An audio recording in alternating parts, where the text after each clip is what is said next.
السلام علیکم ورحمۃ اللہ وبرکاتہ۔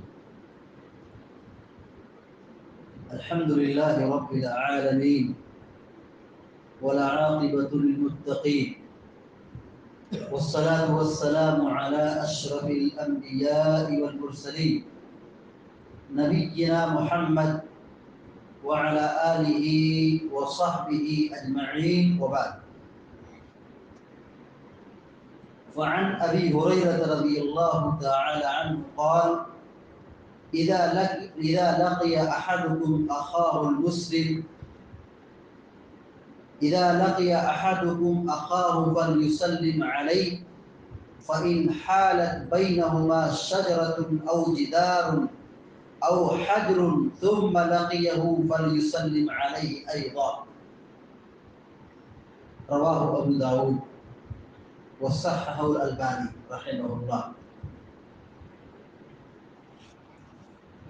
ابو داؤد شریف کی ایک چھوٹی سی روایت ابھی آپ کے سامنے پڑھی گئی ہے۔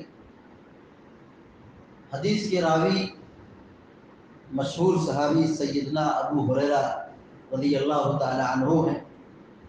وہ بیان کرتے ہیں کہ اذا لقی احدکم اخاہ فلیسلم علیہ، جب تم میں سے کوئی شخص اپنے بھائی سے ملاقات کرے، اپنے بھائی سے مراد دینی بھائی مسلمان، فلیسلم علیہ، تو اس کو سلام کرے، جب ملاقات ہو تو سلام کرے۔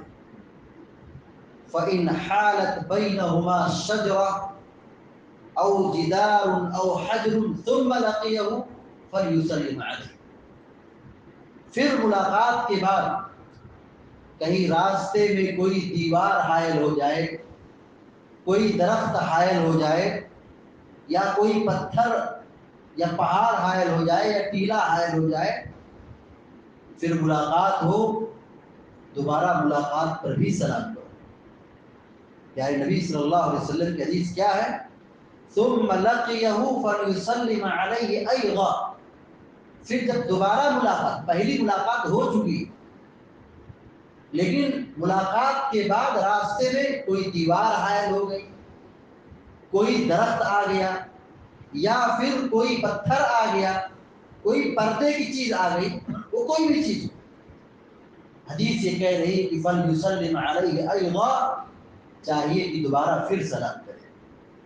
اس حدیث کو امام ابو داؤد رحمہ اللہ نے اپنی کتاب میں ذکر کیا ہے، اور علامہ البانی رحمہ اللہ نے اس کو موقوفاً اور مرفوعاً دونوں صحیح قرار دیا ہے۔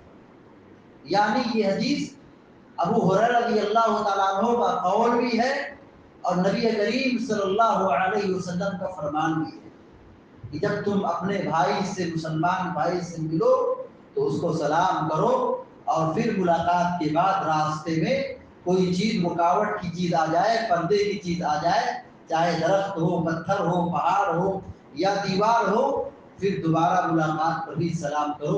یہ ابو ہریرہ کا فرمان بھی ہے، نبی کریم صلی اللہ علیہ وسلم کی حدیث بھی ہے۔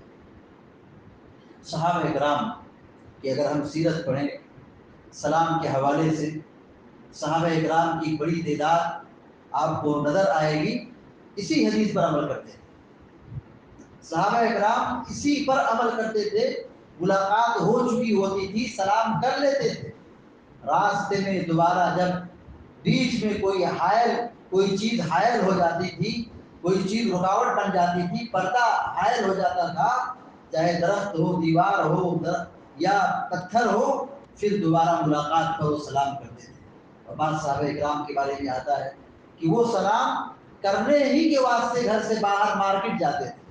مارکیٹ اس لیے نہیں جاتے تھے کہ وہ کچھ سامان لے کر کے آئے، گھر کے لیے کھانے پینے کی چیز لے کر کے آئے، نہیں، وہ اسی لیے ہی نکلتے تھے کہ کچھ لوگوں سے ملاقات ہو جائے گی اور ان کو ہم سلام کریں گے تو یہ سلام کی عبادت ہم حاصل کر لیں گے، سلام کی نیکی حاصل کر لیں گے۔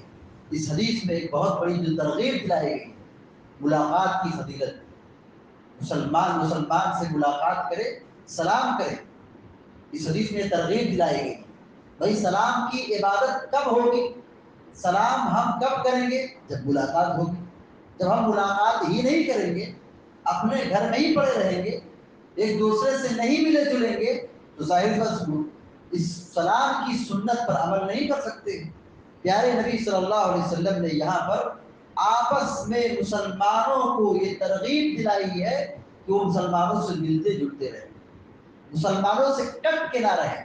کچھ لوگوں کا مزاج کیا ہوتا ہے کہ وہ سماج سے کٹ کے رہنا چاہتے ہیں، الگ تھلگ رہنا چاہتے ہیں، ایک دوسرے سے ملنا جلنا نہیں چاہتے، سلام کلام نہیں چاہتے۔ غلط ہے یہ چیز۔ سلام کی عبادت پر اگر ہم عمل کرنا چاہتے ہیں تو ایک دوسرے سے ملنا پڑے گا، ایک دوسرے کے سامنے آنا پڑے گا۔ اور آج کا دور جو چل رہا ہے، سوشل میڈیا کا دور ہے، ہر آدمی نیٹ ورک سے جڑا ہوا ہے، لیکن اس موبائل کا کھیل کیا ہے؟ اس موبائل کا کھیل کیا ہے؟ جو دور ہے ان کو تو قریب کر لیا ہے، لیکن جو قریب ہے ان کو دور کر لیا ہے۔ دونوں آپس میں بھائی بھائی ہیں، ایک دوسرے کے گھر کے سامنے رہتے ہیں یا ایک ہی گھر پہ رہتے ہیں، لیکن ملاقات نہیں ہوتی۔ اس موبائل فون کے ذریعے سے آدمی کہاں کہاں سے بات کر لیتا ہے، کہاں کہاں سے رابطہ کر لیتا ہے، ایک دوسرے سے ملاقات کر لیتا ہے۔ دور کو تو قریب کر لیا ہے، لیکن اس موبائل نے قریب لوگوں کو دور کر دیا ہے۔